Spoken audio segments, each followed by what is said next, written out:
Qué lindo compartir estas palabras, hermanos. El tiempo es precioso porque en la antesala, en la preparación, ¿no es cierto?, de cómo congregarse para lo que viene. Ya estamos en tiempo, hoy día entramos en nuevo mes, ¿no es cierto? Y, y anoche se alinearon todos los planetas, 7 por lo menos. No logramos observarlo. ¿Ya? Vamos, vamos a ir avanzando entonces. Eh, Terumá como concepto, ¿no es cierto?, corresponde a ofrenda elevada, ¿no es cierto? Eso significa terumá. Quiero colocar algunas distinciones desde lo que significa, pero ahí el Salmo 96, 7 y 8 nos dice: tributad a Jehová, oh familias de los pueblos, dad a Jehová la gloria y el poder, dad a Jehová la honra debida a su nombre, traer ofrendas y venid a sus atrios. Amén. Entonces es un mandamiento para nosotros, a nuestro corazón intencional. Aliéntese tu corazón. Sí, espera a Jehová, también decía el salmista, ¿no es cierto? Tenemos que nosotros disponer nuestro corazón para que esto ocurra. Amén. Terumá, el término, quiero afirmar que el término sedaká se usa mucho para hablar del hecho de ayudar a los necesitados, ¿no es cierto? Y especialmente de manera económica. Ese es el sentido de la palabra en la boca de Yeshua cuando él nos está diciendo que se trata de ayudar a una persona, no sepa nuestra mano derecha lo que hace, pero que no sepa la izquierda lo que hace la derecha, ¿no es cierto? Ojalá que pase a nivel hasta político, diría yo, ¿no? Pero está cuidando el Señor, está cuidando nuestro relacionamiento, está cuidando nuestra hermandad, está cuidando la paz, porque Él, ¿no es cierto?, anhela que nuestro corazón tenga el shalom que se merece, porque esa es la distinción de los hijos de Dios. Nosotros vemos en Mateo 5:9 que la palabra del Señor dice, Yeshua nos dijo: bienaventurados los pacificadores, porque ellos serán llamados hijos de Dios, ¿verdad? Entonces, cuando nosotros ayudamos a algún necesitado y nosotros los exponemos públicamente, el Señor no nos invita a eso. Él pide que nosotros estemos conscientes de que hay que hacerlo en secreto, hay que hacerlo discretamente, por dos motivos principalmente. Uno, para no tomar la gloria del único que se la merece, que es el Señor. Y segundo, para poder cuidar el corazón de nuestro prójimo, para que no sea expuesto y avergonzado públicamente. De hecho, esta práctica de avergonzar públicamente a una persona es lo que él nos advertía, que es como matarle. Y el tal ha matado, ¿me entiende? Cuando él decía, si bien le dijo, o se le entregó la ley, ¿no es cierto?, que no matarás, mas yo les digo, ¿no es cierto?, que cuando entristezcas el corazón de tu hermano, ya has cometido asesinato. Y esta es una de esas formas. Por lo tanto, tenemos que ser muy discretos y cuidar la dignidad de nuestro prójimo para efecto de no caer en esta trampa. ¿Ok? Entonces, eso es sedacá. Pero terumá tiene una distinción diferente a esta ofrenda. Esta ofrenda de terumá no busca hacer sedacá. Por eso queríamos colocar en la distinción este concepto del sedacá. De hecho, terumá es una invitación del Señor, una manifestación pública de ofrendar a Él para obra santa. Amén. Porque Él mandató que se le trajera esta ofrenda, este tipo de ofrenda. ¿No es cierto? Entonces nosotros podemos ver ahí en Éxodo 35, 4, 9, la ofrenda para el tabernáculo dice, eh, Jehová habló a Moisés diciendo: di a los hijos de Israel que tomen para mí ofrenda de todo varón que la diere de su voluntad, de corazón, tomaréis mi ofrenda. Y quiero colocar la distinción aquí, que no es tu ofrenda. Yuhei Bajei dice mi ofrenda. Por lo tanto, Él la dispone en tu vida para que tú puedas cumplir este anhelo de su corazón. Por eso esto debe afirmarnos que todo lo que tenemos, Él lo ha dispuesto en nuestras vidas, ya sea lo material, los talentos y toda cosa guardada está en tu corazón, Él la ha dispuesto para que tú tengas ofrenda para Él. ¿Y que de quién es? Es de Él. Amén. Entonces no tenemos excusa para que nosotros no soltemos esa adoración que Él ha puesto en nosotros, que le pertenece a Él. ¿Qué te limita hoy día que tú le entregues la adoración a Él? Si es lo único que podemos entregarle esa adoración. Amén. Y Terumá guarda relación con esta ofrenda, una ofrenda elevada, exaltada para santificar su obra, para hacerla avanzar, para hacerla crecer. ¿Y cuál es la obra del Señor?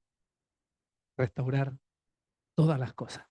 Restaurar todas las cosas para nuestra relación con Él.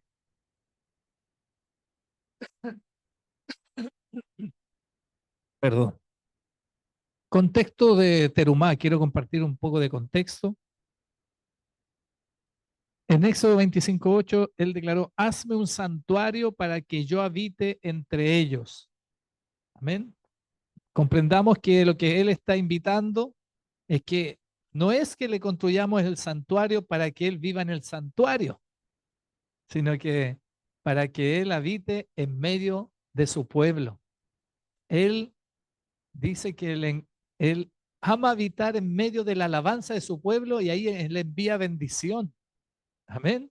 Por eso es importante que usted y yo hoy día reconozcamos y los que estamos conectados que esta ha sido una santa convocatoria del cielo para nuestras vidas y que no es azarístico que hoy día estemos acá. Hemos sido movidos por el Ruaj para esta congregación. Amén. Y Él quiere que estemos en un solo sentir, en un solo corazón. Por lo tanto, hoy día disponer adecuadamente nuestro oído, que por ahí parte nuestra fe, ¿no es cierto? Porque la fe es por el oír, guarda relación con la comprensión mayor de lo que Él demanda de nuestras vidas. No venir, ¿no es cierto?, para cumplir un programa, no simplemente porque estoy escuchando hoy día eh, a un orador, por muy elocuaz que sea, sino porque realmente lo que estamos hoy día impartiendo es de la palabra del Señor, de su Torá, y esa debemos recibirla, ¿no es cierto?, como deleite para nuestra vida y ese ser como miel a nuestro paladar. Amén. Así que Él está pidiendo un santuario porque Él quiere habitar en medio de su pueblo, no en el santuario. Mire, la Terumá con su detallada creación del Mishkan nos recuerda que los seres humanos necesitan un espacio sagrado. Hazme un santuario para que yo habite entre ellos. Dios no habita en el santuario, sino entre la gente. Sentirán la presencia de Dios si hay un espacio para ello. Sin embargo, la idea misma del espacio, incluso metafóricamente, provoca una pregunta difícil. ¿Cómo podemos habitar un mundo que está lleno de Dios? ¿Cómo podemos hacer una estructura que sea donde Dios está o podría estar? Una respuesta a estas y otras preguntas similares es la idea del Tzimtzum. Tzimtzum es un concepto que se plantea desde nuestros maestros rabínicos como la contracción de Dios. Cuando nosotros tenemos una mentalidad, porque en realidad nuestra mentalidad es material, porque llegamos a este mundo material y estamos en este mundo material y es inevitable que nosotros tratemos de darle forma o imaginar a un Dios en proporciones físicas, materiales. ¿Dónde está Él ahora? Ya se lo imaginó, pues, ¿no es cierto? En el tercer cielo, en el séptimo cielo, donde usted diga que pueda estar, ¿no es cierto? Creemos que tiene un espacio físico. Venimos a la congregación y como humanidad hemos levantado templos que los declaramos solemnes porque Él habita ahí. Y no es así nuestro comprender. Él quiere habitar en su pueblo, en medio de su pueblo. Y lo que ocurre es que el templo lo que permite no es que Dios habite ahí, sino que el pueblo sea mejor, que el pueblo disponga su corazón y la actitud para una búsqueda más genuina y más íntima con el Señor. Amén. Y su instrucción y la Torá, Él la entregó, ¿no es cierto?, para que su pueblo sepa cómo comportarse dentro del templo y fuera del templo. Por lo tanto, en todo lugar a donde nosotros vayamos. Amén. Pero sí, Él demandó este espacio porque sabía que con la mentalidad, sobre todo, que venía saliendo el pueblo de Israel, necesitaba un lugar de convocación donde su corazón fuera movido a una actitud adecuada para el recibimiento de sus instrucciones, para poder meditar genuinamente en lo que Él demanda de los propósitos del pueblo. Amén. Entonces, imagínense que Dios llena todo el universo, todo espacio, incluso el infinito, ¿no es cierto? Nada lo puede contener, ni el universo lo puede contener, dice su palabra. Y cuando Él quiso establecer la creación, tuvo que contraerse, tuvo que ceder parte de Él, del espacio que Él habitaba, para poder colocar todos los elementos materiales donde nosotros hoy día cohabitamos. Y eso es un renunciamiento al cual tenemos que estar conscientes que es por amor, para el solo hecho de que nosotros existamos. Amén. Y esto también permite un templo. El templo también tiene una invitación de ocupar un espacio físico, un renunciamiento de parte de nosotros para que éste exista. Amén. Somos criaturas orientadas espacialmente. De hecho, necesitamos el norte, el sur. Sabemos que el sol sale, para nuestro caso, por el oriente, ¿no es cierto? Y se esconde por el occidente. Y él incluso estableció mandamientos de cómo debiese disponerse el sacerdocio para con la dirección incluso de esto. Dice, aunque el amor, la justicia, las matemáticas y otros aspectos de la vida existen, aparte de la fisicalidad, Dios sigue siendo difícil de separar de nuestros pensamientos de las nociones de lugar. Los rabinos explican que Dios es llamado Macom, lugar, porque Dios es el lugar del mundo, no es al revés. Él lo contiene todo, aunque el mundo no es el lugar de Dios. Amén. Dios es inminente, pero tampoco está confinado a este mundo. Sin embargo, en nuestros pensamientos ubicamos a Dios espacialmente, imaginando a Dios morando en los cielos o estando más presente en las sinagogas, las iglesias o los templos que en las alcantarillas. Es casi para nosotros impensable que Él pueda estar dentro de una casa de prostitución o que pueda estar en una circunstancia donde hay violencia, pero Él lo llena todo. Sin embargo, el templo natural que somos nosotros no puede ser llenado si está ocupado con otras materias, ¿no es cierto? Ídolos, griteríos, contiendas, fornicaciones, inmoralidades sexuales, etcétera, ¿no es cierto? Que ya las conocemos. Entonces el Sipsum reintroduce la idea del espacio de Dios en un sentido metafísico. Existe un área de no divinidad. Los rabinos utilizan la idea de la contracción de Dios, el Metzatzen, de la presencia divina en el Mishkan. Cientos de años después, el rabino Isaac Luria elaboró la idea del Sipsum hasta convertirla en una idea cabalística importante. La autolimitación de Dios fue necesaria para crear un espacio vacío para que existiera el mundo.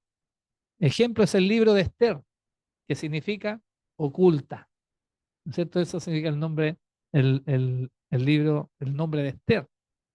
Y esto inició en Génesis 17:1, cuando el Señor dijo, yo soy el Shaddai, y con eso Él detuvo también su creación, estableció un pacto ahí con Abraham, y le dijo, camina delante de mí y sé perfecto, declarando que de una otra manera, que Él nos ha dado espacio en lo que Él ha establecido y ha hecho con nosotros para que nosotros hagamos nuestra parte. Él siempre demanda que nosotros hagamos algo. Él siempre ha sido muy respetuoso de nuestra soberana voluntad. Él, si Él hubiese escondido todo lo malo y nos hubiese hecho perfectos, sería casi esclavitud. Y por lo mismo Él, en el perfecto amor, nos ha dado la libertad para que nosotros elijamos por Él. Porque el amor es libre. El amor permite el compromiso de la elección, ¿no es cierto? Y para eso el libre albedrío es la bendición que Él ha depositado en nosotros desde el origen de la humanidad hasta ahora. De hecho, en el Edén, ¿no es cierto? También les dio el libre albedrío, pero puso un árbol, dos árboles, ¿no es cierto? El de la vida y el conocimiento. Y les dijo, de este no comas, de este fruto, aunque era codiciable. Y generalmente aquello que nos aparta de Dios tiene esta virtud de ser codiciable, de ser atractivo. Si no, no habría tanto drogadicto, no habría tanta inmoralidad sexual, no habría tantas personas tan lejos de Dios. ¿Por qué? Porque la codicia que está en el corazón, ¿no es cierto? Permite que tomemos contacto con esto, con el pecado y que nos aleja cada vez más de Dios. Entonces, pero él, ¿por qué puso ese árbol ahí en el centro? Podía haberlo escondido. No habría hecho un gran favor, ¿o no? Pero no, es para que siempre hubiera testimonio para el hombre de que había un ser superior, alguien que está dispuesto a seguirnos cuidando y guardando. Aleluya. Y renunciar a nosotros mismos. Y él renunciar a sí mismo también con permitir que existiera ese testimonio. El templo también guarda un espacio similar. El solo hecho de que esté nos recuerda de que hay Dios. Amén. Y así debemos mirar también nosotros los varones, por ejemplo, a nuestras esposas y al resto de las hermanas. Mirarlas con santidad, cuidar nuestros ojos y viceversa. ¿Por qué no decirlo hoy día en un mundo tan igualado también de mujeres, no? Tenemos que saber que tenemos que mirarnos como hermanas. El otro día reflexionábamos con el pastor Raúl y él exhortábamos respecto a cómo debiesen mirar los jovencitos el sexo opuesto. Y meditábamos respecto a lo que es Cantar de Cantares, donde hace mención, ¿no es cierto?, de no despertar al amor tan tempranamente. Y le dice, hermana mía, ¿qué más le dice después? Amiga mía, paloma mía y perfecta mía, ¿no es cierto? Los niveles de relacionamiento y de intimidad con los que uno debe empezar a avanzar con el prójimo del sexo opuesto. En la congregación todos somos hermanos y debemos respetarnos como tal. La santidad de vida debe estar en esto, ¿no es cierto? Y así avanzar prudentemente hacia la santidad y así avanzar. Dice en 2 Corintios 9, 6, 8, pero esto digo, el que siembra escasamente, cosechará también escasamente. Y el que siembra en bendiciones, cosechará también en bendiciones. Cada uno dé como se propuso en su corazón, no con tristeza o por obligación, porque Dios ama al dador alegre. Y poderoso es Dios para hacer que abunde en vosotros toda gracia, a fin de que teniendo en todo tiempo siempre todo lo necesario, en todo abundéis para toda buena obra. Amén. Entonces, el Señor nos tiene establecido ese propósito final. Estamos establecidos para toda buena obra. Y de hecho se lo decía también Pablo a Timoteo, ¿no es cierto? En 2 Timoteo 3, cuando le dice, toda la palabra es útil para, y le instruía para qué servía la palabra, para que el hombre sea perfecto, decía, para toda buena obra. Él tenía siempre esta declaración, lo vemos en distintos parajes estableciendo que la palabra del Señor, ¿no es cierto?, está establecida para perfeccionarnos. ¿Ya? Ese es el tabernáculo, el Mishkan, el templo que el Señor le mostró, ¿no es cierto?, a Moshe cuando lo puso en el Sinaí y pudo tener la visión de lo que hay en el cielo, ¿verdad? Y le dijo, haz lo similar en la tierra, haz una réplica en la tierra. Y le entregó las instrucciones. ¿Ok? Estos son escritos que están en museos en Europa que dan evidencia de los utensilios que recogieron algunos señores medievales años atrás o de registros que ellos tenían establecidos. La primera aliyá de Terumá, eh, que está en 25:1 al 6, dice: el Eterno pide que los hijos de Israel le hagan una ofrenda.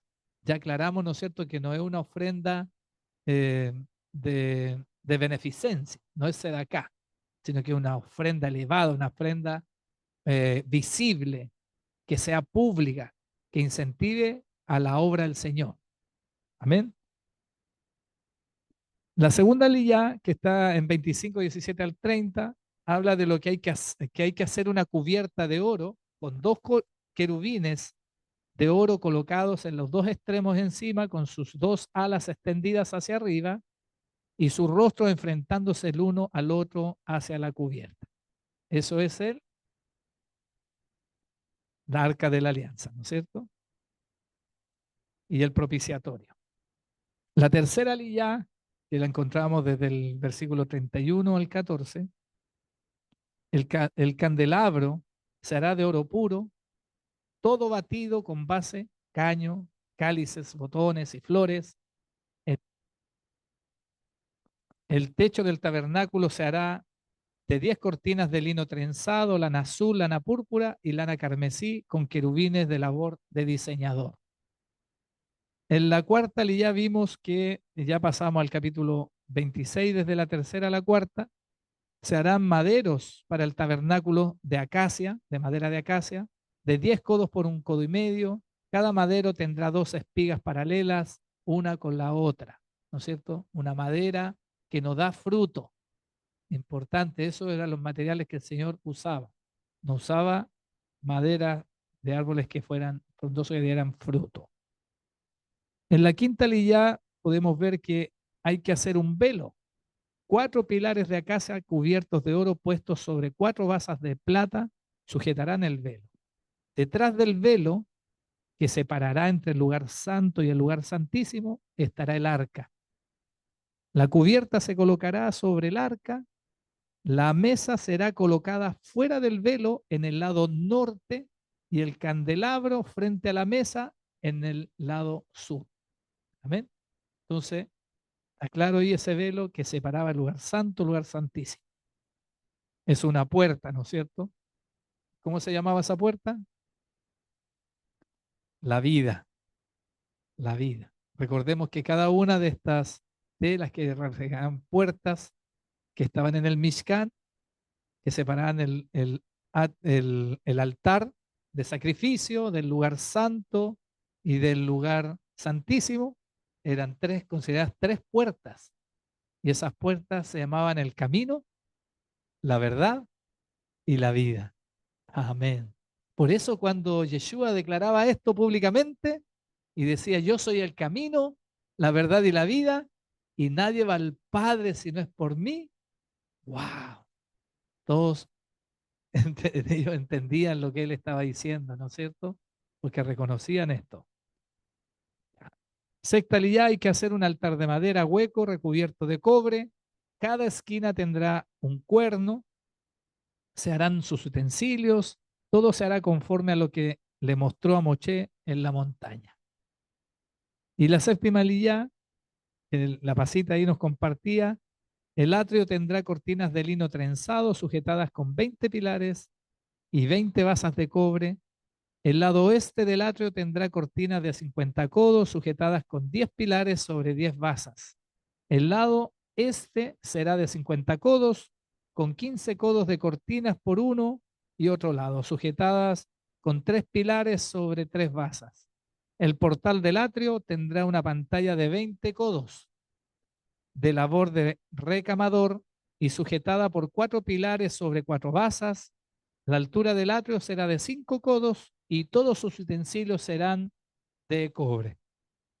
Bueno, nos estamos codeando entonces ya con el Señor, ¿no es cierto?, en el templo. Claro, ya estamos siendo más amigos con el templo, ya lo conocemos más a detalle. ¿Cuánto es un codo? Más o menos, señor mecánico, 45 centímetros, ¿no es cierto? Eso es un codo, 45 centímetros. Así es que cuando hablamos de altura de 20 codos, estamos hablando más o menos de 4,5 metros de alto el templo para que dimensione sus proporciones, multiplíquelo por 50 y ahí va a ir dimensionando cómo era tentativamente el Mishkan. Amén.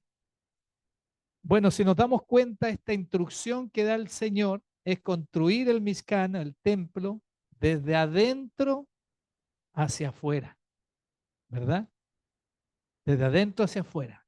Después el pueblo lo construyó desde afuera hacia adentro, pero encontramos que la instrucción es la da de cómo del diseño desde adentro hacia afuera.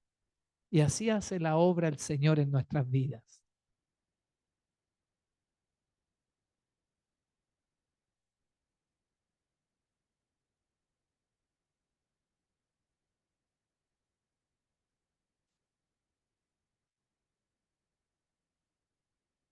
Y, y así también el Señor quiere, Él hace la obra en nosotros. Todo lo transforma desde adentro. Nosotros podemos llenarnos de prácticas, podemos llenarnos de hábitos y luchar toda la vida con un temperamento que reacciona ante los estímulos del medio, que son nuestras emociones, ¿no es cierto? Porque nosotros emocionamos conforme a los estímulos del medio, pero nuestro carácter, el que Dios instala en nosotros, el carácter de Yeshua, parte transformando el corazón. Amén. Y por lo tanto, el que está dentro de nosotros debe ser más grande que el que está fuera de nosotros. Amén. Y debemos resistir y saber que la transformación genuina parte en el corazón. Y este es el problema del mundo. Todo el problema de la maldad del hombre está en el corazón, en el interior, las contiendas, las iras, ¿no es cierto? Una fuente de la cual no debiesen salir dos aguas, ¿verdad? Así es que debemos reconocer que el Padre eh, diseñó el templo desde adentro hacia afuera. Bueno, la menorá, que es la lilla número 3, es la que nos corresponde hoy día profundizar y es la que me instruyó nuestro pastor Raúl para poder compartir hoy. Y si se dan cuenta, la menorá, esa menorá es la que quedó del segundo templo, que fue destruido por los romanos, ellos se la llevaron y la heredó la Iglesia Católica. Hoy día esa está en el Vaticano, ¿ya? Y es real, de oro macizo, labrada a martillos, ¿no es cierto? Por un artesano. Eh, Dice, harás además un candelabro de oro puro, el candelabro, su base y su caña han de hacerse labrados a martillo, sus cálices, sus botones y sus flores serán hechos de él. El candelabro en hebreo es menorá, simboliza la Torá y el Espíritu. Mire lo que simboliza, la Torá y el Espíritu. El Señor, ¿qué busca adoradores? En espíritu y en verdad. Que tales adoradores le adoren. Amén. Mire, la menorá entonces es muy importante desde el símbolo que refleja para el pueblo de Israel. ¿Y qué permite esto? Permite incluso que esta definición y esta conciencia que simboliza la Torá y el Espíritu es que lo tomó como el símbolo mayor de la nación de Israel, la menorá. Y debo ser bien honesto que incluso debiese reflejar para nosotros uno de los mayores símbolos, incluso más que la cruz. Porque la cruz no era un símbolo que nació del pueblo de Israel, ¿no es cierto? Era romano, un símbolo de muerte. Evidentemente, honramos lo que pasó en la cruz y la amamos. Pero debemos tomar conciencia de que la menorá es la pieza más excelsa por su complejidad y diseño de todo el Mishkan. Era, junto con la cubierta del arca, la única que fue elaborada totalmente en oro puro, de una sola pieza, medía casi 2 metros de alto y pesaba aproximadamente 500 kilos. Su ubicación en el recinto delantero del santuario era enfrente de la mesa, marcando la contraparte de lo material, pues simboliza la fase espiritual que debe existir en la vida. Por ello se adoptó la imagen del candelebro como emblema del pueblo de Israel, ya que representa la luz que resplandece en medio de las tinieblas. Amén. En medio del mundo, Israel es esa luz. Yeshua en medio de las tinieblas es la luz que resplandece. Aleluya. Siempre sigamos esa luz. Por muchas tinieblas que vengan a nuestras vidas, siempre esa luz va a resplandecer. Debemos seguirla. Amén. Veamos el símbolo de la Torá y del Espíritu. La Torá, porque está escrito en el Salmo 119, 105. Lámpara es a mis pies tu palabra y luz para mi camino. ¿Va a tomar una decisión usted? ¿Va a dar un paso en su vida? Alúmbrelo con la Torá. ¿Qué dice el Señor antes de que tomemos esa decisión?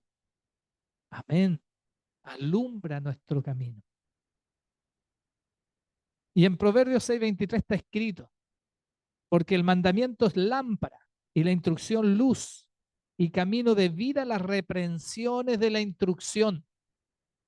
Por lo tanto, debiese ser un habilitador del amor entre nosotros, la exhortación a aquel que está en tinieblas. Amén. A ver si se estimula el espíritu, el corazón, para volver al camino, ¿no es cierto? Y dice que aquel que hace volver al hermano que han extraviado, ¿no es cierto? Cubrirá multitud de pecado. Aleluya. El Señor se goza cuando nosotros somos capaces de traer a otro de vuelta al camino, ir a buscarlo, ¿no es cierto? Es más, es un habilitador de Yeshua. Él es el buen pastor, dice en su palabra, ¿no es cierto? Que eres capaz de dejar a las 99 que están bien en el corral y va por esa única, que eras tú, que soy yo. Amén. En algún tiempo de nuestra vida, bendito sea el Señor. Y Él fue capaz de ir a buscarnos donde estuviésemos. Amén. Amén. Y el Espíritu, porque está escrito en Isaías 11:2, y reposará sobre él el espíritu de Hachem, espíritu de sabiduría y de inteligencia, espíritu de consejo y de poder, espíritu de conocimiento y de temor de Hachem. Miren las combinatorias, sabiduría con la inteligencia. ¿Qué hace un hombre inteligente sin sabiduría? Wow. Tenemos un ejemplo en algún minuto, porque la sabiduría, ¿qué es lo que es? El principio de la sabiduría es el temor a Jehová, ¿no es cierto? Bendito sea el Señor. Tenemos dos hermanos, Moché, que se le entregaron recursos, ¿y qué hizo él con esos recursos materiales? Levantó un templo para el Señor. Y su hermano Aarón, le pasaron recursos, los zarcillos de oro, ¿no es cierto? ¿Y qué terminó levantando él? Un becerro de oro. ¡Wow! Dos oportunidades, las mismas oportunidades en la vida, pero un espíritu diferente. Nosotros debemos discernir los espíritus y cuál quiere o está instalado también en nosotros, porque justamente lo que necesitamos para poder disponernos adecuadamente ante el Señor, para que Él circuncide más nuestro corazón, salga eso que está en lo oculto y pueda ser restaurado. Amén. Bendito sea el Señor. Entonces, fíjese, un hombre inteligente sin sabiduría, lo más probable que haga algo perfecto, pero que no vaya a honrar al Señor. Espíritu de consejo y de poder. El poder no tiene que ver solamente con administrar o ser un gran administrador de grandes recursos, sino también de talentos, de capacidades, de virtudes, ¿no es cierto? Pero si Y el poder también guarda relación con logro. El poder es logro. Nuestro Dios no es un Dios que anda haciendo magia, no debemos confundirlo con la magia, ¿no es cierto? Cuando Él nos da poder, cuando Él nos da poder, significa logro, significa resultado. Tiene una mesita. Allá, perdón. Disculpe que me distrae. Entonces, el espíritu de poder significa logro, significa resultado, no significa magia, significa vivir procesos, algunos más acelerados con otros, pero alcanzar resultados, ¿no es cierto? Por lo tanto, cuando nosotros reconocemos que el Señor dice que Él no nos dio espíritu de temor, sino que de poder, de amor y de dominio propio. Aleluya. La esperanza está en el futuro. Y el Señor dice que nuestra esperanza, ¿cuál debe ser? La de la vida eterna. Debe pasar los límites materiales de nuestro ser. Aleluya. Allá debe estar nuestra esperanza. Incluso con lo que aprendimos la semana pasada, ¿no es cierto? Respecto, incluso hasta la partida de nuestros seres amados. ¿Por qué nos limitamos? No debemos tener límites materiales, debemos pensar en la esperanza de la vida eterna. Amén. Y esa esperanza está en el futuro. Por lo tanto, debe ser propósito para nosotros alcanzar nuestras esperanzas. Amén. ¿Y cómo se trae la esperanza que está en el futuro a un presente certero? Con pasos de fe. Con pasos de fe y amor. Amén. Esa es la fe es del presente, es de la hora. Y la fe sin obras es muertas. Por eso no es solo creer, sino que caminar, avanzar. Y para eso la menorá es luz a nuestros pies. Es decir, no va alumbrando hacia atrás, va alumbrando nuestro porvenir. Aleluya. Por lo tanto, es quien catapulta nuestra esperanza de vida. Aleluya. Bendito sea el Señor. Y debemos traer esa esperanza con fe. Por eso la esperanza, la fe y el amor nunca pasarán, dice su palabra. Pero el más importante de ello es porque Dios es amor. Amén, bendito sea el Señor. Entonces, eh, espíritu de conocimiento y de temor de Hachem. El conocimiento es peligroso si no sabemos administrarlo. Mire qué le pasó a grandes varones del Señor. ¿Qué pasó con Salomón? Con tanto conocimiento, con tanto acceso. ¿Qué ha pasado hoy día en el mundo con tanto acceso a la información? La base de transferir conocimiento es disponibilizar la información. ¿Por qué? Porque el enemigo lo único que quiere es hacerle mucha oposición a una generación que está llamada a salvación. Por eso nosotros debemos reconocer que debemos administrar el acceso a información para nuestros hijos. Nosotros también debemos cuidar a aquello que está tentando a nuestros ojos, porque los ojos son las puertas del alma. Amén. Cualquier cosa que llegue por reflejo de nuestros ojos, nosotros podemos verlo, sí, una vez, pero la segunda vez ya hay intención. Cuidado, cuidado. Yo podré de repente pasar y mirar algo que no me conviene, pero debo alejarme de lo que no me conviene. Pero si yo reitero la mirada, peligro. Amén. Entonces el conocimiento es peligro. ¿Qué le dijo Satanás a Eva en el Edén? No morirás. Experimenta nomás.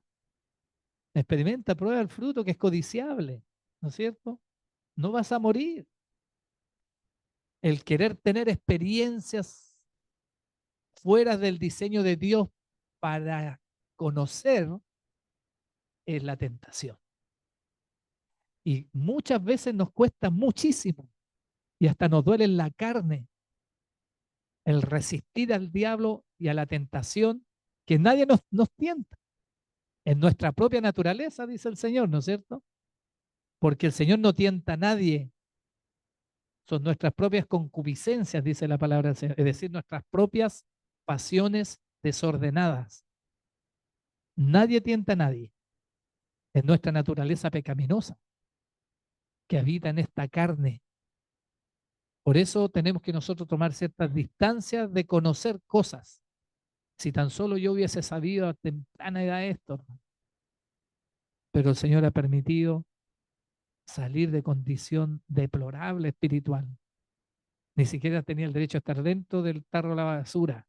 Estaba abajo en el poto del tarro de la basura, hermano, por fuera. Y de ahí me sacó el Señor para mostrar el conocimiento verdadero y poder tener una espada afilada de doble filo que corta hasta los tuétanos, ¿cierto? Es decir, que llega hasta la vida misma, porque en los tuétanos se producen las células de la sangre que es vida. Amén. Para efecto de que pudiésemos ser restaurados y restablecidos para el varón perfecto. A él le debemos todo. Amén. Entonces, si nos damos cuenta, trabajan en conjunto. No es nada solo, no está completo. Tenemos que caminar en esta figura. Y si se dan cuenta, hay uno que anda solito. ¿Cuál es? Porque hablamos de 6 ahí.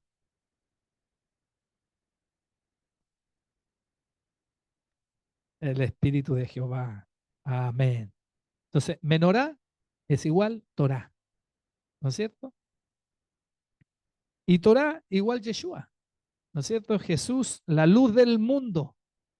En Juan 8:12, el discípulo amado, el discípulo más judío de todos los judíos, ¿no es cierto? Porque ese era Juan, el menor, el que cuando alguien lo interpelaba públicamente, el maestro que le decía a los otros, ¿a ti qué te importa? ¿Cierto? Cuando Pedro le pregunta, ¿y por este qué? ¿Va a vivir para siempre? ¿Ah? Le dice el Señor, ¿y a ti qué te importa? No te metas en lo que tengo, en los negocios que tengo con él. Es decir, y se creó, ¿no es cierto?, ese estigma de que él iba a vivir para siempre. Bueno, de hecho fue el discípulo que más longevo de los discípulos directos del maestro. Dice, yo soy la luz del mundo. El que me sigue no andará en tinieblas, sino que tendrá la luz de la vida. Amén. Bendito sea el Señor. Entonces, él representa a Yeshua. La menorá representa a Yeshua. Los 7 espíritus, los 7 brazos de la menorá aluden a 7 palabras del primer versículo del libro Berechit. ¿Qué tal? Sus 11 botones a las 11 palabras del primero de Shemot. Sus 9 florecillas a las 9 palabras del primero de Vaikra. Y sus 18 puños de altura a las 18 palabras el nombre de Yuhei Baheib se cuenta doble, pues se pronuncia distinto del primero de Bad Midbar. Así lo ven los hermanos judíos que han guardado más la Torá. ¿Ya?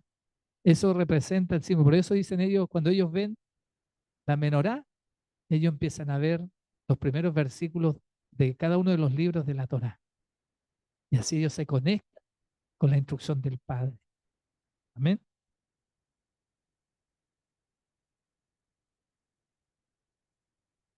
Algo pasa aquí, perdón, para el aceptar ahí no lo veía. Permiso, esto lo voy a esconder porque no logro ver bien. Ahí sí, ya. Mire, aquí está la menorá con sus 7 brazos. Si se dan cuenta, la menorá se recarga con aceite y había que mantenerla, ¿no es cierto?, cargadita con aceite para que pudiese dar luz. Y los 7 brazos también estaban indicados como como 7 fiestas. Amén. Eh, sabiduría, bueno, lo primero es el espíritu de Yahweh. ¿Por qué? Porque por ahí se alimentaba con aceite y los brazos están comunicados uno hacia el otro lado. ¿Y cuál se empieza a llenar primero? ¿Cómo se lee el hebreo? desde la derecha a la izquierda. Amén. Entonces, de una u otra manera, lo que se provoca tiene una pequeña y leve pendiente que siempre se empieza a llenar, el que se llena con el Espíritu de Jehová, que es el aceite, ¿no es cierto? ¿Cómo se produce ese aceite? ¿Cómo se produce el aceite materialmente hablando? En Getsemaní. Getsemaní significa prensa de olivo, ¿no es cierto? Y tú eres uno de esos olivos. Tú eres prensado para que puedas dar ese aceite, ¿cierto? Para que el Espíritu de Jehová venga a nuestras vidas. Entonces, por el brazo del centro se alimentaba con el aceite, que lo primero necesitamos tener, ser llenos del Espíritu de Yahweh, de Yohei Bajei, del Ruach. Amén. Y cuando Él llega, lo primero que produce es temor. Nos viene un temor reverente, ¿no es cierto? Qué bonito. Cuando nos llenamos de la presencia del temor de Jehová. ¿Y el principio de qué? De la sabiduría. ¿Se da cuenta? Y se va llenando la menorá como mecidamente. Conocimiento trae entendimiento. Usted no puede entender los preceptos del Señor si no tiene el conocimiento de la Torá, de la palabra. Y nos seguimos llenando de su presencia. Más aceite y dale más, hermano. Y dale más aceite.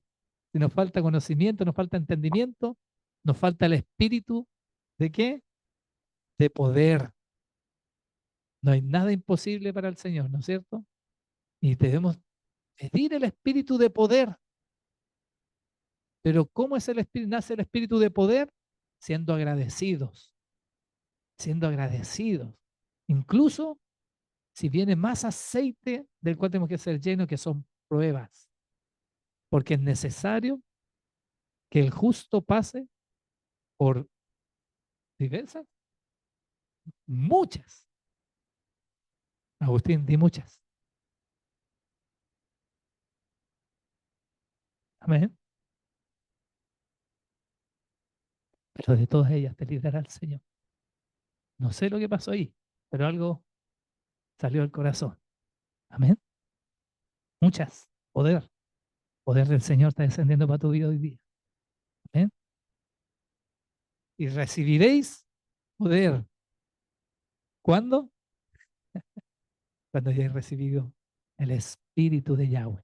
Este es el espíritu de poder, de amor y de dominio propio. Amén. ¿Quién la sacó de ese lugar? El Espíritu del Señor. Amén. Amén. Aleluya. Y seremos probados. El Getsemaní está ahí disponible. Nuestro Yeshua lo vivió. Ahí empezó, ahí empezó para él el, sus padecimientos. Desde ese día para adelante debemos contar los padecimientos del Señor. En lo que es elemental tenemos que tener un solo espíritu. En lo que podamos tener diferencias, paciencia uno con el otro. Pero en la bondad, siempre el amor tiene que estar entre nosotros. Amén. Yo creo que dentro de lo que es los padecimientos de Yeshua desde el Getsemaní, de ahí se debiese contar los 3 días y las 3 noches. Amén. Que él padeció. Bueno, ahí hay un misterio, ¿no es cierto? Que para más adelante podemos verlo con más detalle. Pero se va llenando la menorá y se va llenando de la presencia del aceite para que se encienda y para que ilumine, lo ilumine todo, ilumine el lugar santísimo y la puerta de la vida, porque estaba cerca de la puerta de la vida, aquel tienda que separa el lugar santo del lugar santísimo, ¿no es cierto? Alumbra el lugar santo. Nuestra inteligencia depende de esto. Proverbios 2:6, ¿qué dice Gonzalo? Que de la boca de Jehová viene el conocimiento, la inteligencia y la sabiduría. Amén. Lo que hablamos ayer. Gloria a Dios. ¿No es cierto? Entonces, tenemos que saber que si nosotros queremos tener claridad en la vida que está frente a nosotros, que nos ha sido puesta, necesitamos estar llenos del Espíritu de Jehová. Amén. Amén. Entonces también el pueblo de Israel ve cada una de estos brazos como Pesaj, como Matzot, como Bikurim, como Shavuot. Y ahí estamos. Las otras todavía no han llegado, ¿no es cierto? Aleluya, como pueblo del Señor. ¿Cuándo vienen esas otras? Ya viene, hermano. No lo tenga por tardanza, ¿no es cierto? Ya viene temor del Señor. El temor del Señor debe ser para nosotros un activador de esto. Ya vienen esas ferias, se van a aprender fuertemente. Nuestro hermano Raúl nos enseñaba la otra vez de eso, ¿no es cierto? Que a la iglesia evangélica sobre todo le falta eso. Ya. Entonces, eh, vamos a seguir avanzando, perdón. Entonces, Yuhei Bajei, el Ruach HaKodesh, el Espíritu del Señor. Y en el mundo mesiánico hebreo es famoso esto, pues, ¿no es cierto? Esta declaración del Ruach HaKodesh, pero fíjese que en el hebreo no aparece como traducido, tiene otro nombre similar, y que se hace mención en el Salmo 51 de David. Sabiduría, Ruach Jochma, es el espíritu de sabiduría, así se dice en hebreo, ¿no es cierto? Entendimiento, Ruach Binah. Consejo, Ruach el Sa. ¿Cuánto necesitamos de esto? Aleluya. Temor, Ruach Jirat. Conocimiento, Ruach Taat. Y poder, Ruach Jebura. El Ruach HaKodesh, ¿no es cierto? La paloma. Amén. Salmo 51, 10, 12. Salmo de David. Crea en mí, oh Dios, un corazón limpio y renueva un espíritu recto dentro de mí. Hay que clamarlo. No me eches de delante de ti y no quites de mí tu santo espíritu. Vuélveme el gozo de tu salvación y espíritu noble me sustente. Amén. El salmista clamaba por esto, hermano. Amén. Y el corazón que agradaba al Señor. En Mateo 3:11, Mateo 3, silencio, perdón, 3:11. Yo a la verdad os bautizo en agua para arrepentimiento, pero el que viene tras mí, cuyo calzado yo no soy digno de llevar, es más poderoso que yo. Él os bautizará en Espíritu Santo y fuego. Ya vamos a ir a las aguas, hermana. ¿Ya? Amén. Amén. Entonces, tres bautismos. Agua, Espíritu Santo y fuego. Amén. Juan 1, 9, 13. Aquella luz verdadera, la menorá, ¿no es cierto? Que alumbra a todo hombre, venía a este mundo. En el mundo estaba y el mundo por él fue hecho. Pero el mundo no le conoció. A lo suyo vino y los suyos no le recibieron.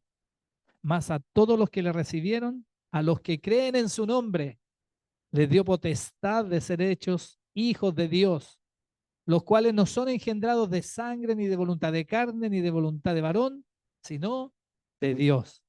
Amén. Potestad de ser hechos hijos de Dios. Es decir, una nueva creación viene a nosotros. Amén.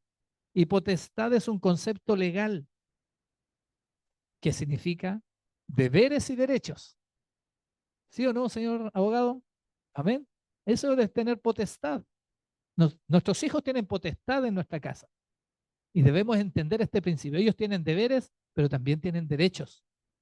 Ellos son los herederos de todo lo nuestro y no debemos estropear con nuestro exceso de disciplina. Y yo me tiro la oreja solo a veces con esto porque me cuesta, pero el Señor sigue haciendo la obra en nosotros. No debemos estorbar en su identidad de hijos. Los corregimos porque los amamos. Amén. Tenemos que sellar su identidad en su corazón. Tenemos que, aunque sean adolescentes medios complejos, abrazarlos como el primer día que los tuvimos en nuestros brazos. Aleluya. Son niños con pataletas no más permanentes. Esa es la adolescencia. Amén. Pero hay muchos que están gritando, hermano. Prefiero el castigo antes que el olvido. No nos olvidemos de quiénes son ellos. El Señor no se olvida de quiénes somos nosotros. Y Él nunca nos desecha. Nosotros le desechamos a Él. Por eso es importante que nosotros tengamos muy claro de que nuestros hijos, indistintamente de las circunstancias que vivan o hagan, siempre ellos deben saber que siguen siendo nuestros hijos, que siempre van a ser bien amados, pero que ellos limitan nuestro actuar como padre porque no se quieren comportar como hijos o como hijas amadas. Si quieres sentirte como hija, como hijo amado, compórtate como tal y tendrás a tu Padre amoroso. Lo mismo nos dice el Señor a nosotros, ¿no? Si tú te alejas de Él, si tú me amas, dice el Señor, guarda mis mandamientos. Tú como papá te sientes amado cuando tu hijo te obedece. Amén. Pero hay que enseñárselo. Amén. Hay que instruir al niño en su camino, para que aun cuando viejo no se aparte de él. Con esperanza, con fe y con amor. Con el Espíritu. Amén. Amén. Temor y sabiduría. Ya revisamos un poquito el Espíritu del Señor, ¿no es cierto? El Espíritu de Yahweh. El temor y sabiduría. Tremendas palabras. Proverbio 1.7 dice, el principio de la sabiduría es el temor de Jehová. Es un temor reverente. Es un apartarse del mal. ¿No es cierto? En Primera de Pedro 2.9 nos refuerza esto el apóstol Pedro cuando dice, ¿no es cierto? Antes que tú no eras pueblo, mas ahora sois pueblo. Antes no habías alcanzado misericordia, mas ahora has alcanzado misericordia. Entonces testifiquemos de las virtudes de aquel que nos llamó de oscuridad a su luz admirable. Bendito sea el Señor. Hasta que aparezca en nuestro corazón el gran yo soy. Amén. Amén. Temor reverente, un pueblo apartado, un pueblo santo. ¿Para qué? Para testificar a las naciones. Para eso levantó a Israel, no porque Israel fuera especial, no porque Israel fuera peor, o sea, el mejor. De hecho, era la peor nación. Era un pueblo que estaba esclavizado, pequeño, sin identidad, sin pasado, ¿no es cierto? Estaba estropeado, pero de lo vil y lo menospreciado, el Señor se glorifica. No te extrañes porque el Señor te llama a ministerio o a hacer la obra donde peor te ha ido. Sí, él es así, ¿no es cierto? Él tiene un sentido del humor a veces santo, le llamo yo, porque siempre va a restaurar lo que está peor en nosotros. Siempre va a buscar lo que va último de nosotros. Amén. Nos trae recuerdo aquí en on-off, ¿no es cierto? La voz on-off que tengo, en off, de lo que le pasó a Aarón, ¿no es cierto? Aarón se vistió lujoso como un príncipe de Israel, con las vestiduras sacerdotales cuando se inauguró el templo, cuando se inauguró el Mizcal, lo vamos a leer un poco más adelante, y cuando le tocó hacer el primer sacrificio, el Señor le trae un becerro. ¿No es cierto? Cuando él había caído en su peor debut de estar a cargo del pueblo espiritualmente, levantando un becerro de oro. Bueno, así lo hace el Señor con nosotros. Amén. Yo ni le cuento las vergüenzas que he pasado cuando me ha tocado ministrar matrimonios. Bendito sea el Señor. Bendito mi Nacho. En Job 28:28 dice su palabra, el temor del Señor es la sabiduría. Quien se aparta del mal es inteligente. Sin duda de que recibimos al Señor como nuestro Señor, porque Yeshua es el Señor, hemos sido más inteligentes, ¿no? La economía se ordena, nuestra alimentación, nuestra forma de vivir, todo se hace más grato. Hay algunos que han nacido en cuna cristiana y a veces no han tenido experiencias más radicales que otros que venimos detrás del mundo, hermano, incluso debajo del mundo, ¿me entiende? Pero no sienta nunca que falta esa experiencia para sentir lo que no es grato para el Señor. Sin duda, son más bendecidos a quienes nunca se han sentado en silla de escarnecedores, los que en la ley de Jehová, ¿no es cierto?, meditan de día y de noche. Amén, ese es el estado natural en el cual Él nos creó. Amén. No debe haber jactancia en esto. Eclesiastés 12:13 dice, teme a Dios y guarda sus mandamientos, porque esto es el todo del hombre. Un hombre que lo vivió todo, hermano. ¿No es cierto? Él, en sus dichos, en los proverbios y en Eclesiastés, dio testimonio de ser el hombre más sabio de todos los tiempos, porque nuestro Padre no es hombre para mentir, ¿no es cierto? Y Él, Señor, es fiel. Él es fiel. Y aunque nosotros no seamos fieles, Él dice que sus llamamientos y sus dones son irrevocables. No creamos que porque hoy día Él está usando nuestros talentos, los que Él nos regaló, la gracia, que de Él, esa ofrenda que Él puso en nosotros para la obra del Señor, si nuestro corazón no está sujeto, sin hipocresía, sin contienda, genuinamente al Espíritu de Él, es solo religiosidad. No va a pasar nada. Por eso sabiduría es temor, porque los mismos fariseos eran disciplinadísimos en guardar Torah, ¿no es cierto? Y más, y lo veían como un atributo espiritual. ¿Y qué le decía Yeshua? Templos blanqueados, por fuera hermosos, pero por dentro atestados de muerte. Cuidado, el espíritu debe morar en nosotros, el espíritu de temor y de sabiduría. Nunca debemos jactarnos por la obra, por muy primorosa que sea que salga de nuestras manos o de nuestra boca, porque la obra es del Señor y de Él es la gloria. Y a Él debe ser siempre toda la gloria. Gloria es espejo. Nosotros somos la gloria de Dios. Debe ser el espejo de Él. Debemos reflejarlo a Él. Amén. Debiésemos tener conciencia permanente de esto. Y la esposa es la gloria de varón. Aleluya. Bendito sea el Señor. Entonces, si nosotros nos desviamos de la gloria, ¿qué gloria va a mostrar nuestra esposa? Si nosotros somos padres no conforme al corazón del Señor, ¿qué gloria o qué honra como padres vamos a reclamar a nuestros hijos? ¿Dónde está mi honra? ¿Cierto? El Señor se los dijo a través de Malaquías también a su pueblo, ¿no es cierto? ¿Dónde está mi honra? Si ni mis diezmos, ni mis ofrendas, ni nada de esto has traído al templo. Es más, me has robado. Nosotros tenemos que saber que el propósito de prosperar debe ser para hacer avanzar la obra del Señor. El Señor nos ha llamado en este tiempo, en este lugar, en este ministerio, que no es de hombres, que es del Señor, para que caminemos juntos.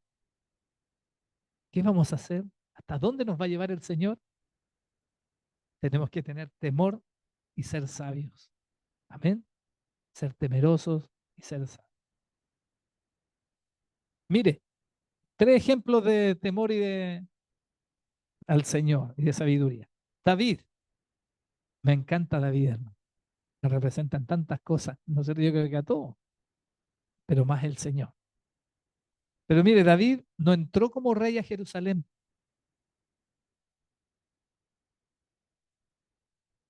Cuando fue declarado, escribí mal ahí, declaré, cuando fue declarado rey de Judá, él declaró a rey a Yahweh, a Yuhei, Bajei. Y él entró a Jerusalén vestido con un efod, que es una túnica blanca cortita. como la ropa interior del sacerdote, ¿cierto? Entró en un efod y venían trayendo el arca del Señor y él venía danzando, remolineando, dice en realidad la traducción, remolineando delante de todo el pueblo en ropas interiores. Y apareció el espíritu de Mical, un espíritu contrario, un espíritu de vergüenza por las cosas de Dios. Nosotros tenemos que estar atentos a ese espíritu de Mical, que era la esposa de David, que desde lo alto miraba con orgullo, ¿no es cierto?, lo que él venía haciendo y se avergonzó de lo que él venía haciendo, de danzarle al Señor. Cuidado con las micaelitas. Hay que ponerlas a raya nomás al tiro, pasársela al capitán del ejército, se la lleva ligerito nomás. Eso es lo que hizo, ¿no es cierto? Él se la regaló a un capitán, llévatela no, chayito nomás. Sin, si no hay yugo, la soltó nomás rapidito. Pero fíjese que David había estado 7 años desde que había sido declarado rey, reconocido rey. Él estuvo 7 años oculto en Siquem todavía y no tomó el lugar del trono ni por la fuerza ni por nada. Esos 7 años estuvo de usurpador, el hijo de, de Saúl. Un hijo de Saúl se levantó y se entronó y David no tenía ambiciones. Lo único que él quería era estar en el lugar que el Señor lo quisiera colocar. ¿Y sabe qué? Entró no con las vestiduras de rey como entraban todos, con ropas hermosas, pomposas. Él entró con ropa interior, hermano. Yo creo que a cualquier esposa igual le va a aparecer el espíritu de Mical si salimos aquí danzando calzoncillos. No estamos invitados a eso ahora, hermano. Porque tenemos que entender que el contexto es diferente, ¿no es cierto? La santidad nos guarda todavía. Es solamente para conocer el registro que el Señor tiene del corazón de David. Y él después gobernó 33 años, ¿no es cierto? Qué coincidencia ese número, ¿no? Las diosidencias, 33 años. Pero él entró no declarando que él era rey. Él entró danzando y contándole a todo el pueblo que Yuhei Bajei era el Señor. Aleluya, que él era el rey.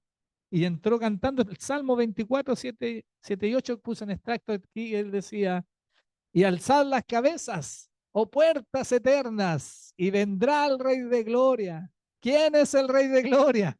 Aleluya. Tú eres una puerta también, hermano. Tú eres una puerta que se tiene que abrir. Alza tu cabeza. Aleluya. Y ábrete para que nuestro Rey entre. Amén. Y reciba testimonio todo lo que esté alrededor de nosotros de que Él es nuestro Rey. Amén. Él era temeroso del Señor. Amén. Y claramente uno conoce el corazón de un hombre cuando le entrega recursos. Conócelo cuando es pobre, es humilde, pero conócelo cuando tiene. Ahí te vas a dar cuenta realmente si hay espíritu de temor, de sabiduría. Amén. Fineas. ¿Quién era Fineas?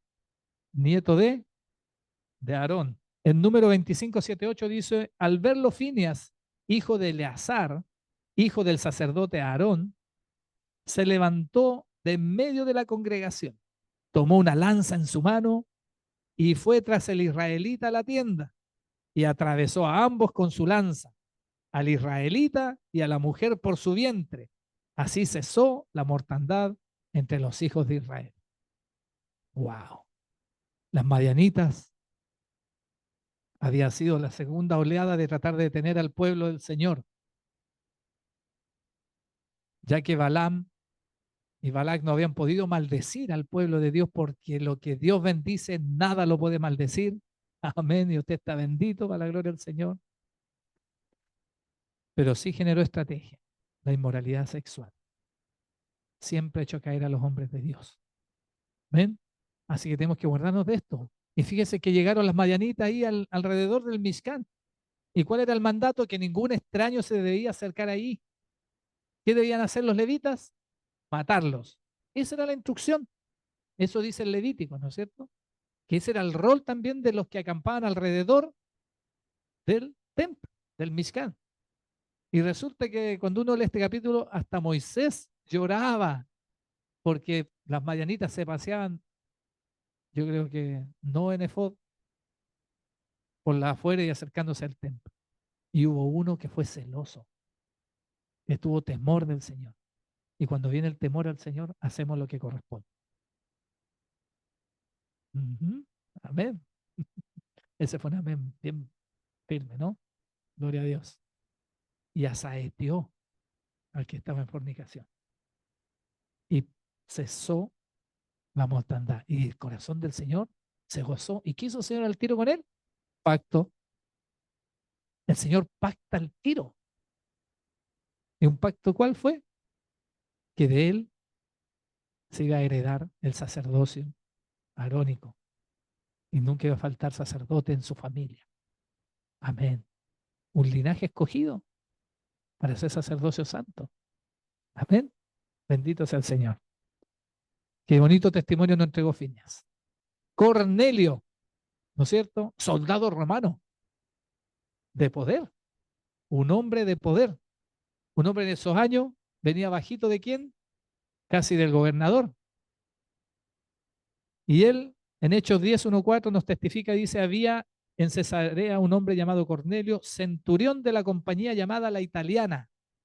Y La Italiana era una compañía de puros, de pura dispersión de Israel, expatriados. Eran éfratas, hermano. Aleluya. Bendito sea el Señor. Piadoso y temeroso de Dios con toda su casa, y que hacía muchas limosnas al pueblo. Es decir, se da acá. Bien, hermano. Amén. Y oraba a Dios siempre. Este vio claramente en una visión, como a la hora novena del día, que un ángel de Dios entraba donde él estaba y le decía, Cornelio, él mirándole fijamente y atemorizado. ¿Qué es? Dijo, ¿quién es, Señor? Y le dijo, tus oraciones y tus limosnas han subido para memoria delante de Hache. Amén. Bendito sea el Señor. Él temeroso, a pesar de que lo rodeaba una cultura nacionalista, un imperio, servía laboralmente al imperio, ¿no es cierto? Pero él estaba clarito en su corazón su temor reverente al Señor. Amén. En otra circunstancia u otro habría sacado a lo mejor la espada apenas se le pareció esa presencia, ¿no? Conocimiento y entendimiento. Espíritu, conocimiento y entendimiento. Proverbio 23, 3:7, o sea, 2:3:7 dice que el conocimiento y el entendimiento provienen de Dios y que se obtienen al buscarlos como tesoros escondidos. ¿Ven? Y de esto habló también nuestro Señor Yeshua. De aquel hombre comparó el reino de los cielos como aquel hombre que encuentra un terreno, un tesoro escondido en un campo, va y lo cubre y se va, vende todas sus cosas, todos sus bienes y compra el terreno. Amén. Entonces, tenemos que saber que eso es entendimiento, pero se llega por el conocimiento. Amén. Qué profundas son las riquezas de la sabiduría y del conocimiento de Dios. Qué indescifrables sus juicios e impenetrables sus caminos. Romanos 11:33 lo exalta Pablo, ¿no es cierto? Donde reconoce de que el Señor y el pueblo no sabía cómo lo iba a hacer el Señor, cómo los iba a rescatar, como había prometido, yo mismo iré y los rescataré, decía, ¿no es cierto? Si su ley no se podía romper, sería mentiroso si él le había entregado carta de divorcio a todos los que estaban en el Ponto, en Galicia, todos los que estábamos, hasta nosotros los confines de la tierra, ¿cómo lo iba a hacer? Y en Romanos 7, ¿no es cierto?, colocan la analogía de el matrimonio y cómo la ley del matrimonio establecía hasta que la muerte los separe, ¿no es cierto? Para que quede habilitado para volverse a casar. Y viene esta exaltación de él que entiende lo importante que era la muerte de Yeshua para que la novia, para que se pudiese volver a casar. Bendito sea el Señor. Amén. Entonces, eh, conocimiento. El Señor tuvo que buscar al mejor de los teólogos para poder defender la causa de llamar a esas otras ovejas que estaban perdidas y que oyen su voz. Amén. Conocimiento nos lleva a entender. Dos ejemplos de varones nomás. Josafat. Y puso jueces en todas las ciudades fortificadas de Judá, por todos los lugares, y dijo a los jueces, mirad lo que hacéis, porque no juzgáis en lugar de hombres, sino en lugar del Eterno, el cual está con vosotros cuando juzgáis. Sea pues con vosotros el temor del Eterno. Mirad lo que hacéis, porque con el Eterno nuestro Dios no hay injusticia, ni acepción de personas, ni admisión de cohecho. Entonces lo justo es justo.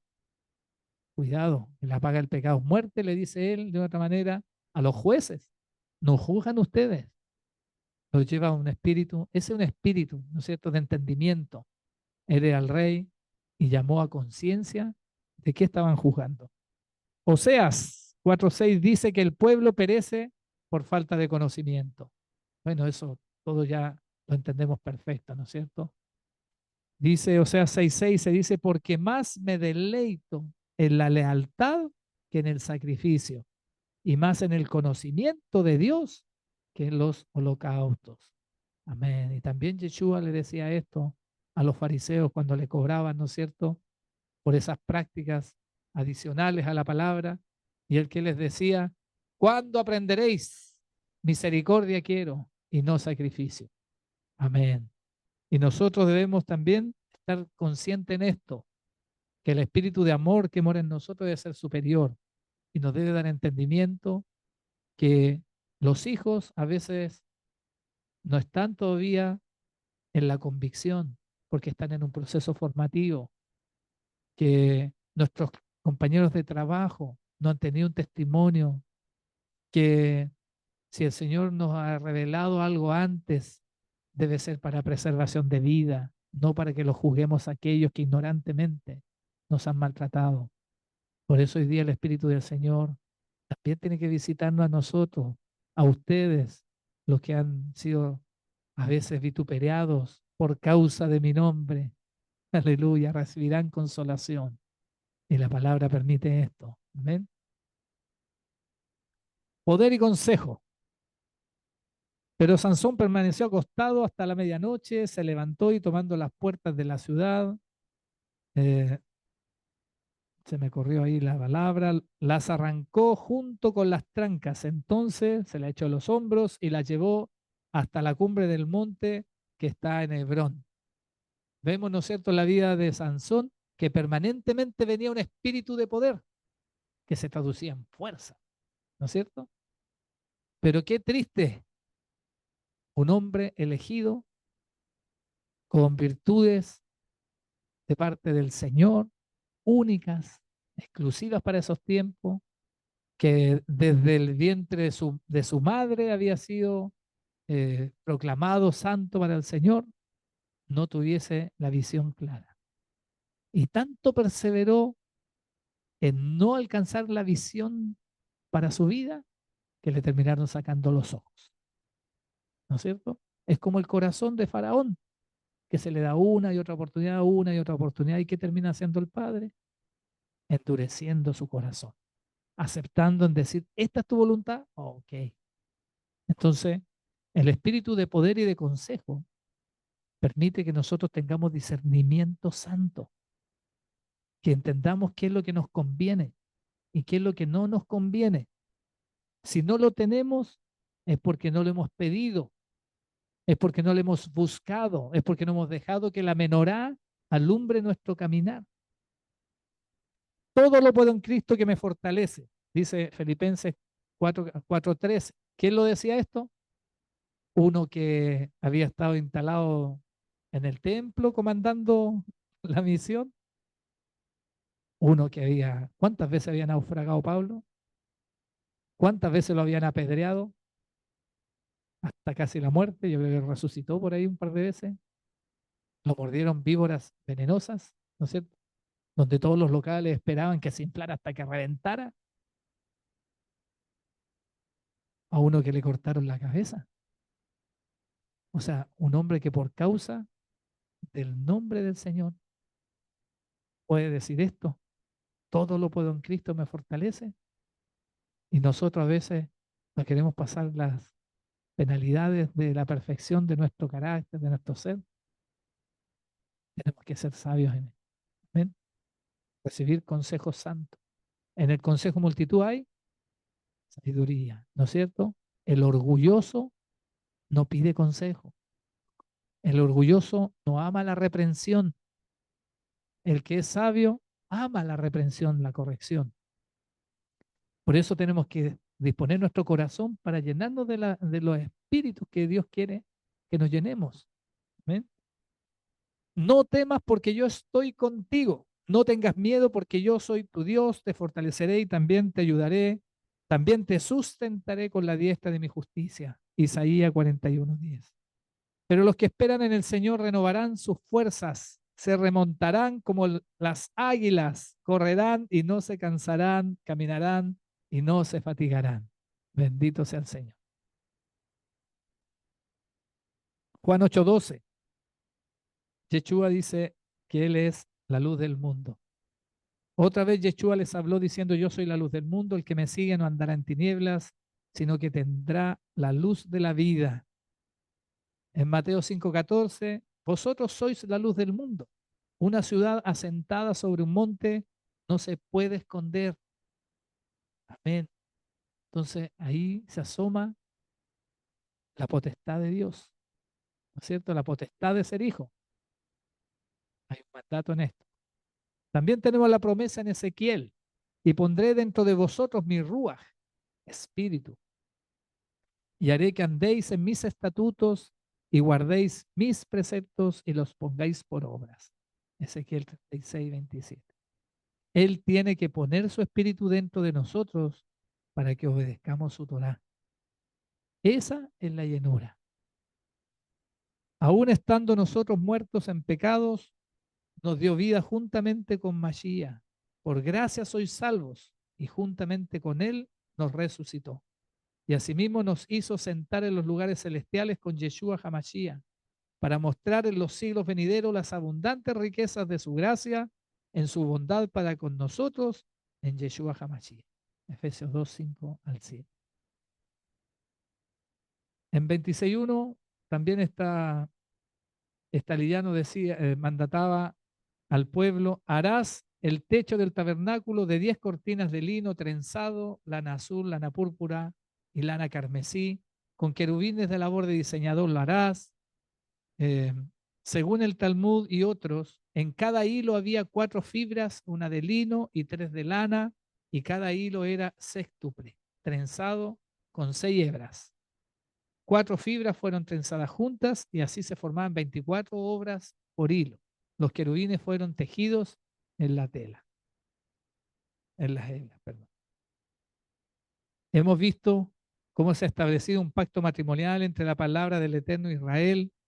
Después del primer paso llega el tiempo de preparar una casa para el nuevo matrimonio. Es la razón por la cual ahora Yohei Bajei pide una casa para poder vivir junto con su esposa. Esta casa es una sombra de la casa celestial de Yohei Bajei, ha preparado para ser revelada en los tiempos finales. En Apocalipsis 15:5 y 21:3 se menciona esto, ¿no es cierto? Yo voy y vuelvo, dijo el Señor. Yo voy y vuelvo. No se distraigan, ¿no es cierto? Mientras voy y vuelvo, les dejaré el espíritu de Yohei Bajei para que podamos, ¿no es cierto?, ser advertidos, ser enseñados, ser cuidados, para que nos amemos los unos a los otros como Él nos amó. Amén. Bueno, en virtud del tiempo, mostrarles nomás, ¿no es cierto?, el detalle del Mishkan. Él instruyó, su instrucción fue dada desde el interior hacia el exterior, desde el centro de nuestro corazón, nuestra alma, nuestra mente, nuestra voluntad, el corazón y nuestra carne, porque en nuestra carne se viven los sacrificios perfectos. Amén. A esta carne le gusta pecar, pero Él en Hebreos 5 nos dice, ¿no es cierto?, que por los padecimientos que Él sufrió, aprendió obediencia. que es el testimonio del que está lleno del Espíritu, ¿cierto? A una persona se puede denominar como paciente o impaciente dependiendo de qué tipo de espíritu posea. Kotzer Ruach es corto de espíritu. Es una persona impaciente, mientras que Erej Ruach, largo de espíritu, una persona paciente. En el mismo versículo de Eclesiastés 7:8 se menciona también Va Ruach, espíritu alto. Este es el orgulloso. Mientras que es cierto que existe el Espíritu de Dios, Ruach Elohim, y sabemos que como seres humanos lo podemos poseer, es importante tener en cuenta que el Ruach no debe mirarse necesariamente como un término místico desconcertante, sino que se debe reflejar en nuestro carácter, emociones y temperamento. En Gálatas 5, 22, 23, dan los frutos del Espíritu, ¿no es cierto? Porque los frutos los reconoceréis. Mas el fruto del Espíritu es amor, gozo, paz, paciencia, benignidad, bondad, fe, mansedumbre, templanza. Contra tales cosas no hay ley. Amén. Y esta es la paracha que quería compartir con ustedes, hermanos.